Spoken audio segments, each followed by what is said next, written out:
Hey everybody, my name is Ryan Cosley, and today I will be sharing with you my chapter 8 projects on computer ethics. So let's go ahead and dive right into it. First off, I'm going to kind of do a brief summary of the 10 commandments of computer ethics. As we all know, it's just a list of rules to keep and uphold good ethics within using a computer and computer systems.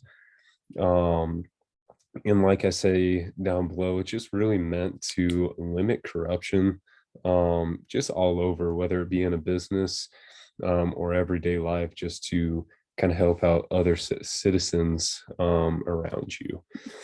And so here I have some ways to kind of, um, I guess, that you could violate these 10 commandments. First off is going to be hacking. So that's going to go with rule number 3 of do not snoop.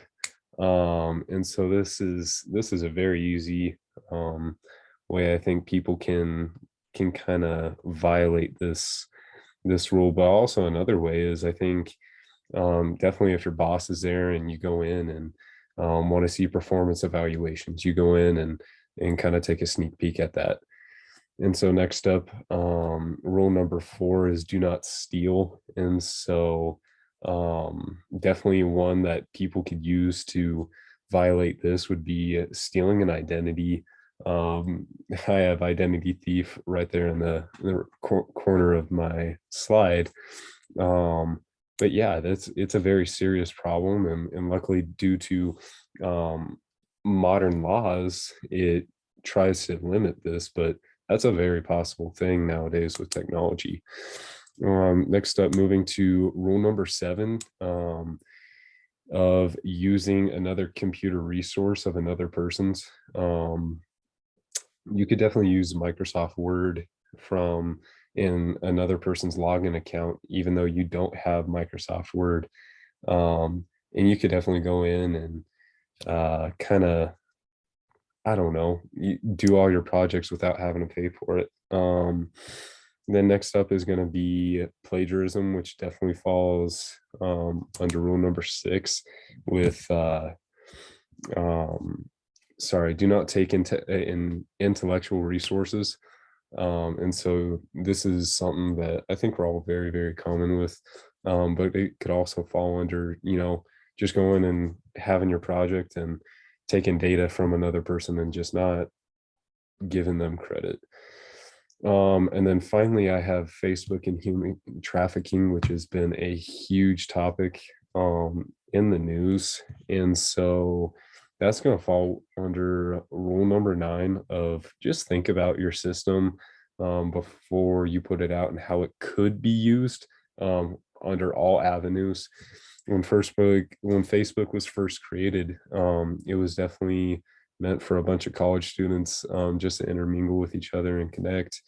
And now it's being used. And there's been reports that Facebook is actually gained profit. I definitely think that everybody should do their own research on that and see how they feel about that. But there is proof that human trafficking has played a major part and has taken place because of Facebook.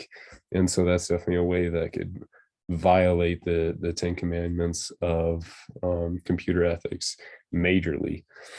So moving forward, I'm going to cover US laws to protect privacy.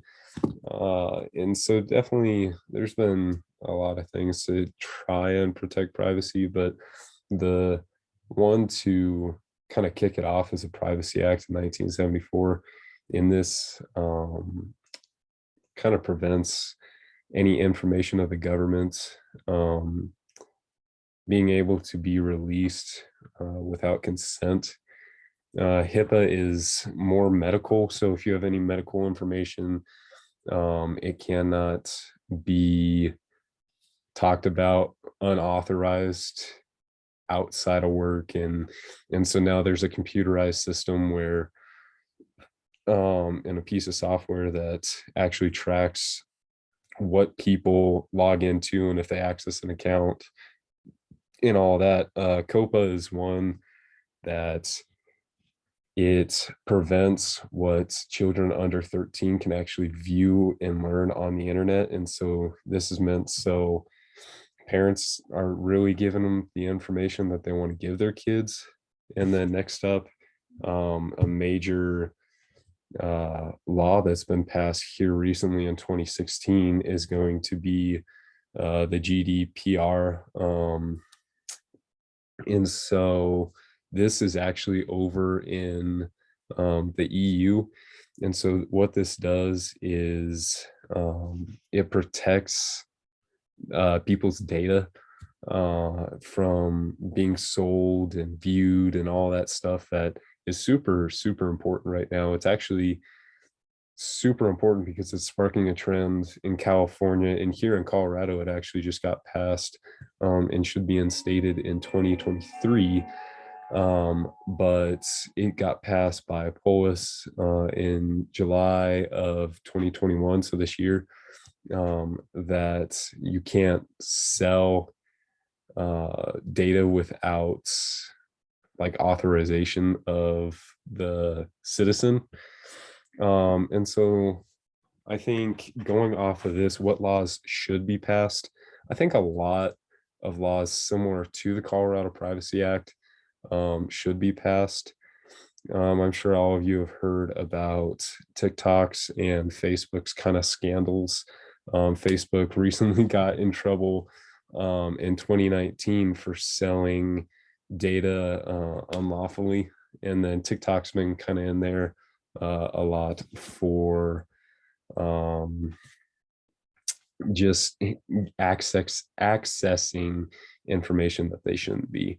And so should privacy laws be equal? Finally, I personally think that they should be, just because private things are private, right? And they're personal, right? Not every person's human, and ultimately everybody makes mistakes, and I think there's a lot of things that people just want to keep to themselves. And so yeah, I think all privacy things should be kept private and held to a very high standard.